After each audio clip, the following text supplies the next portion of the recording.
discussed yesterday, these are the same tactics the establishment powers used to try to scare the British people out of voting for change also. It didn't work there, and it's not going to work here.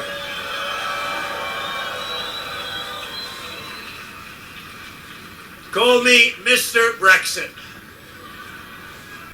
Can Trump still win in 2020, despite being 10 points behind Biden in the polls?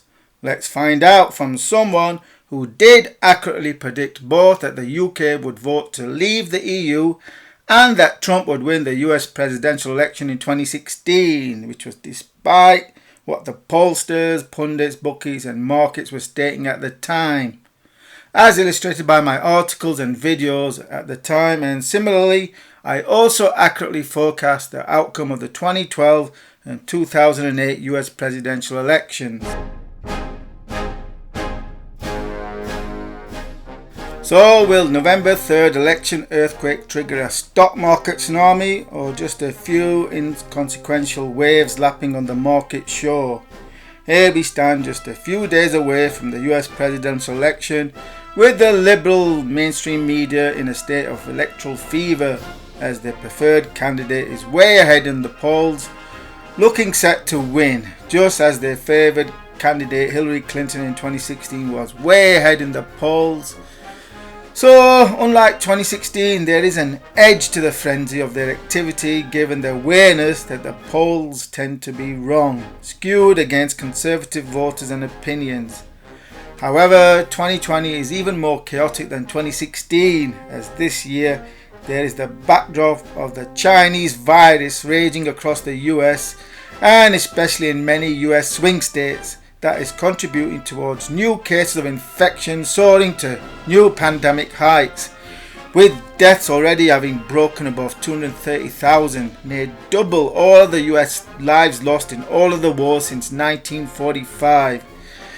That acts as a continuing noose around the US economy, though that has so far not been enough to fulfill that which the perma stock market doom merchants have been proclaiming for more than a decade now, which is an end to this stock's bull market.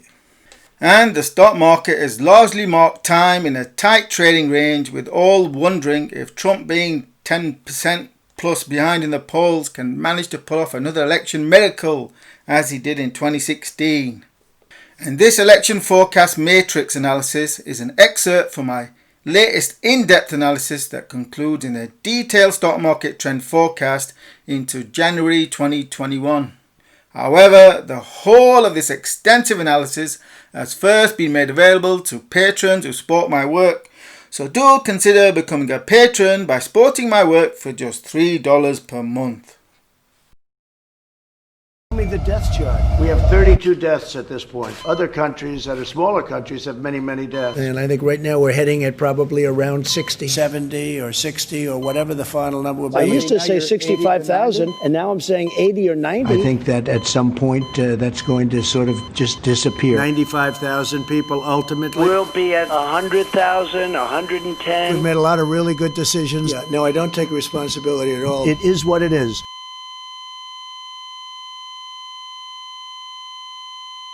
Come on, man. Come on, man. Come on, man. What is he doing? Come on, man. Give me a little break here. But everybody knows who this guy is. Come on, man. Come on. Come on, man. Get a life. US Presidential Forecast Matrix 2020 final update. The pandemic was supposed to play out with smaller successive waves after initial first worst wave.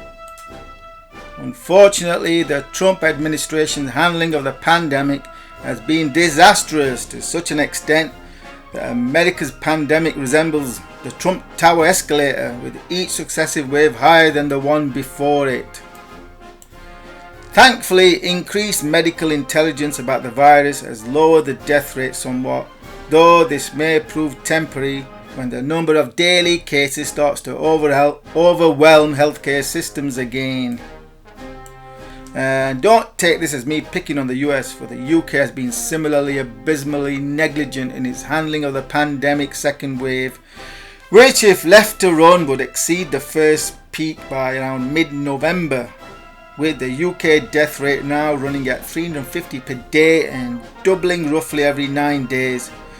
So the UK government, instead of acting 5 to 6 weeks ago, is now being forced to implement panic measures, hence today's news of a new one month long UK lockdown starting on Bonfire Night, the 5th of November.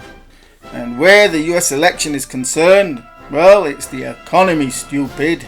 And where the economy is concerned, COVID ensures that Trump's odds of being re-elected were poor just on this one metric alone.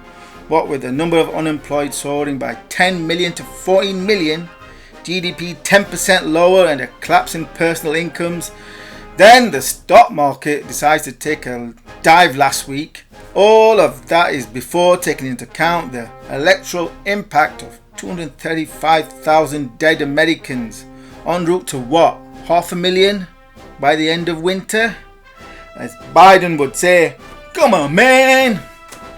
Trump always had a poor chance of winning under such dire circumstances.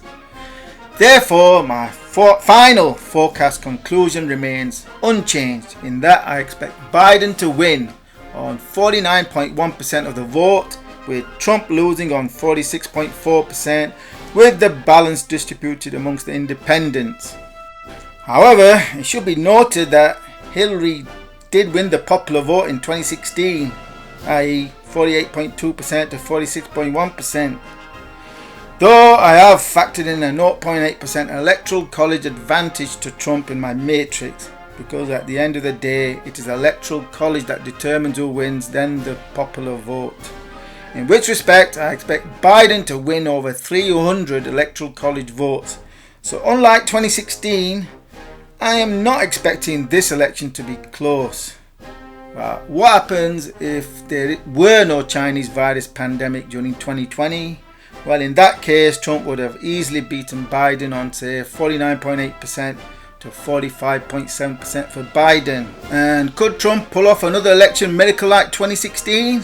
Well, in an earlier video, What Happened in 2016 illustrated that when one is dealing with intense delirium and intense mainstream media delusional bias, then yes, it is possible, even if I and many others are unable to see how, that it could be possible this time round again that Trump could win.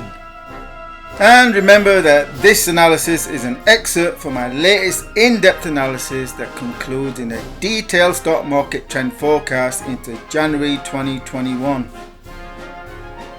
So, for immediate first access to all of my analysis and trend forecasts, then do consider becoming a patron by supporting my work for just $3 per month. And remember to subscribe to this YouTube channel for new analysis, market and election forecast videos. Your analyst peering through the mists of time beyond November 3rd.